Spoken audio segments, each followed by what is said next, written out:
If I could be a jungle animal, I would be a monkey, just because I was always fascinated with them as a kid. Panther, because it was the first thing I thought of. Also, I like saying the word. It's good. I like those little monkeys, maybe.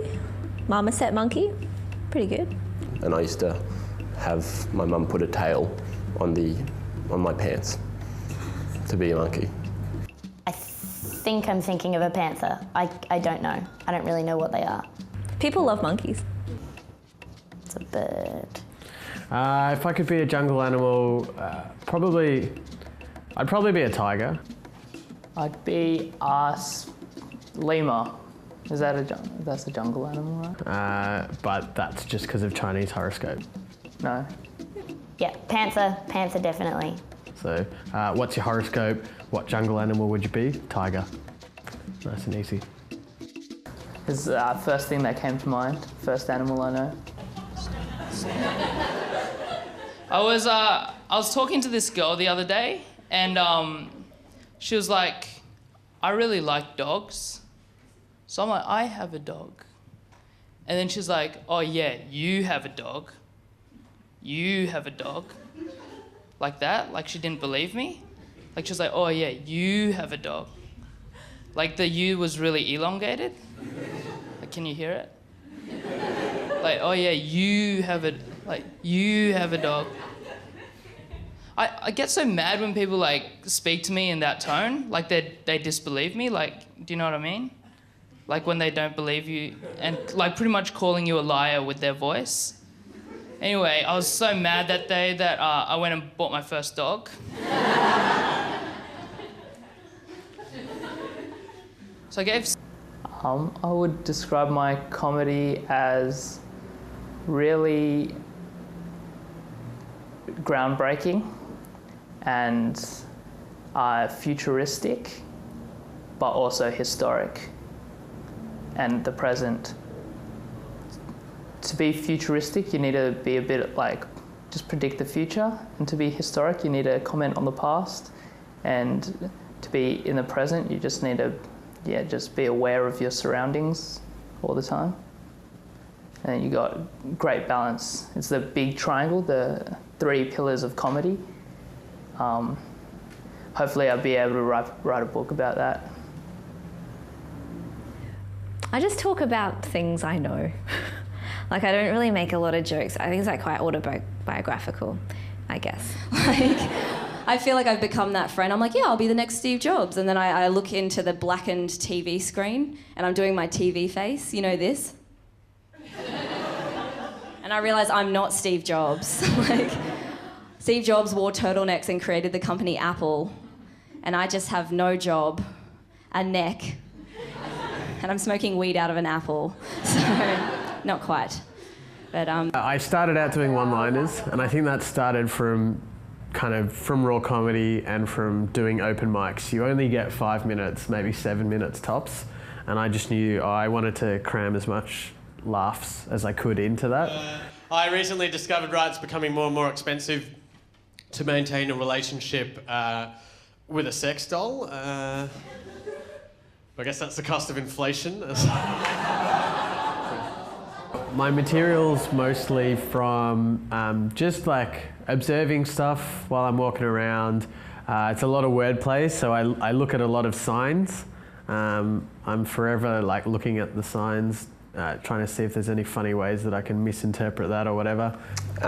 Just hang around a lot of dumb people and wait for them to say something ignorant, and then I just, make fun of them. And yeah, it's just a really, really awesome book.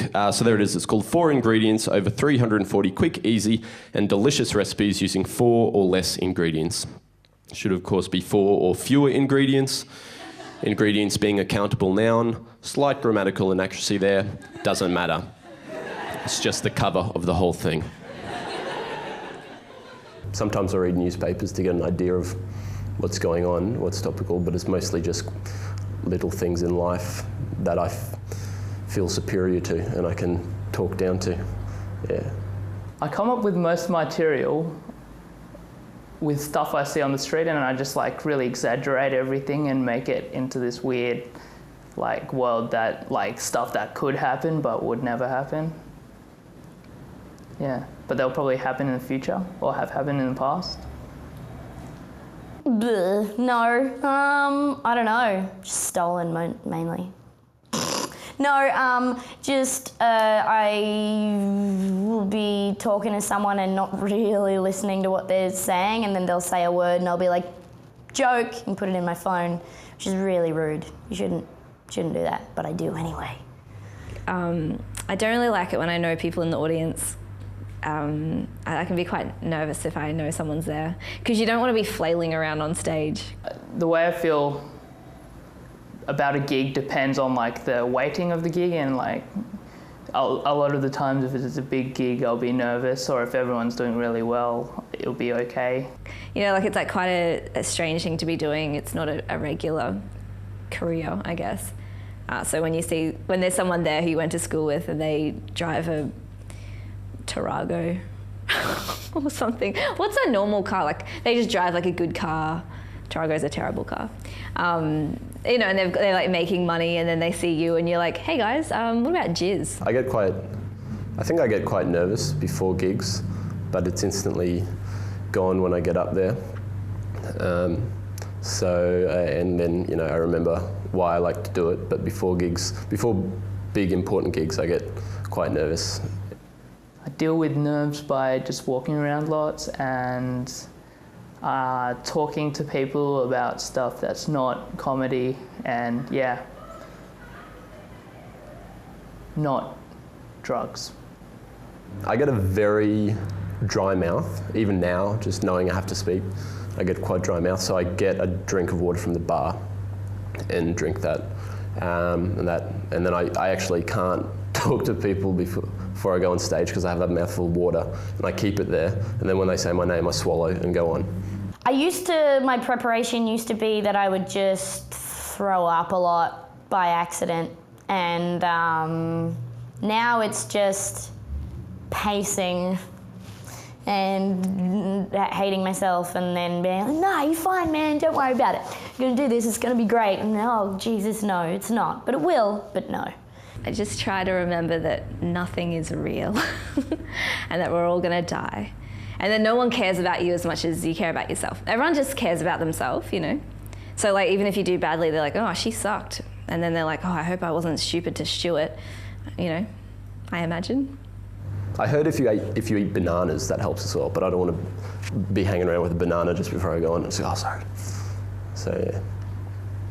Or just like eat a cake. Some kind of cake. Or spaghetti. Or spaghetti cake, lasagna.